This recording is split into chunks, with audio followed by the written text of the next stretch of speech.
ভালুলুকি গ্রামে হঠাৎ প্রচণ্ড বৃষ্টির রাতে কাক এবং কাকের বউ তাদের প্রতিদিনের যে গল্প সেটা করছিল এবং মুষলধারে প্রচণ্ড বৃষ্টি হচ্ছে।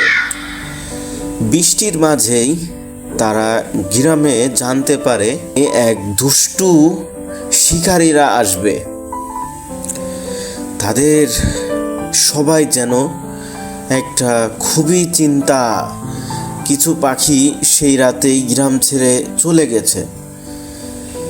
পরের দিন সকালেই ঈগল রাজা সব বনের পাখিদেরকে ডাকার পরে তিনি সবাইকে বলছে যে আমাদের এই বনে আর থাকা সম্ভব না, কারণ আমাদের বনে এক দুষ্টু শিকারীরা আসবে এবং তারা যদি আমাদেরকে পেয়ে যায় আমাদের সবাইকে খেয়ে ফেলবে। তার থেকে ভালো আমরা চলো অন্য বনে চলে যাই। এরই মাঝে কাক প্রশ্ন করে বসে, ঈগল রাজা, আমরা অন্য বনে যাব ভালো কথা, কিন্তু অন্য বনে যে আমরা থাকবো কোথায়? আমাদের তো ঘর নাই, আমরা খাবো কি? আমাদের তো খাওয়ারও কোনো ব্যবস্থা নাই, আর আমরা সেখানে কিভাবে মানিয়ে নিব? সেই সময় ঈগল রাজা আবার বলতে থাকে, তোমরা এত ভেবো না, আমি আছি। আমার অন্য বনে অনেক বন্ধু আছে, তারা কোনো না কোনো ব্যবস্থা করবে,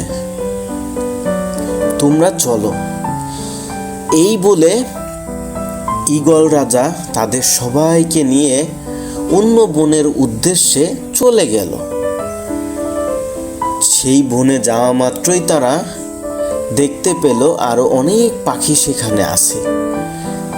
তারা তাদের বিষয়টা জানতে চাইল।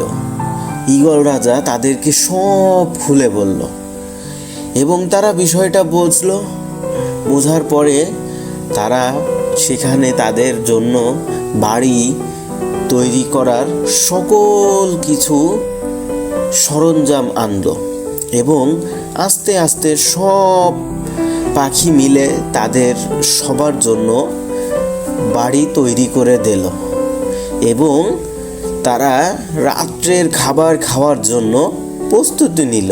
ঈগল এবং তার বাকি সঙ্গীরা তারা তো মহা খুশি, তারা আনন্দে খুবই আত্মহারা হয়ে পড়েছে।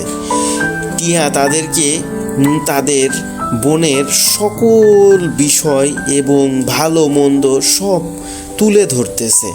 তারা সবাই মিলে খাওয়া দাওয়া করলো। খাওয়া দাওয়া শেষ করে আস্তে আস্তে তাদের সেই ঘরে সবাই ফিরে গেল এবং ঘুমিয়ে পড়ল।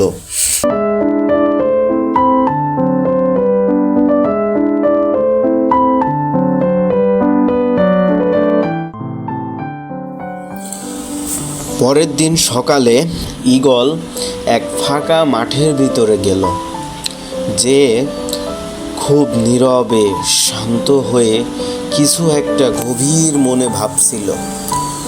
তখনই কোথা থেকে যেন এক পরী চলে আসলো, এসে বলছে যে তোমার কি সমস্যা, তোমার কি হয়েছে, তুমি এমন করে মন খারাপ করে কেন আসো, আর তুমি এখানেই বা কেন?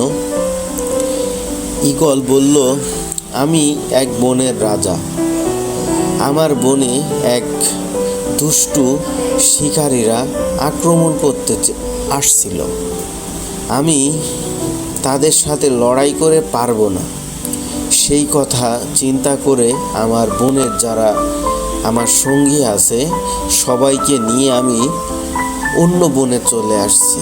এখন আমার চিন্তা, আমি কিভাবে আমার রাজ্য ফিরে পাব, আমার চিন্তা আমি কিভাবে আমার সঙ্গীদের নিয়ে বনে ফিরে যাব।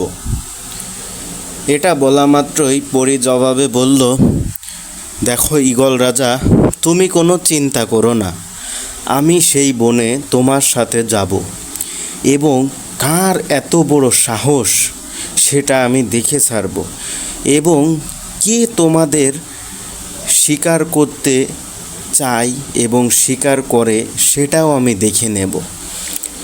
যেই কথা সেই কাজ বলা মাত্রই পরী সেই পাখিগুলোদেরকে নিয়ে রাজ্যে আবার ফিরে গেল। যাওয়া মাত্রই সেই দুষ্টু শিকারীদের সামনে পেল। পাওয়া মাত্রই পরী বলল, এই তোমরা কারা? কেন এই বনে এসেছো?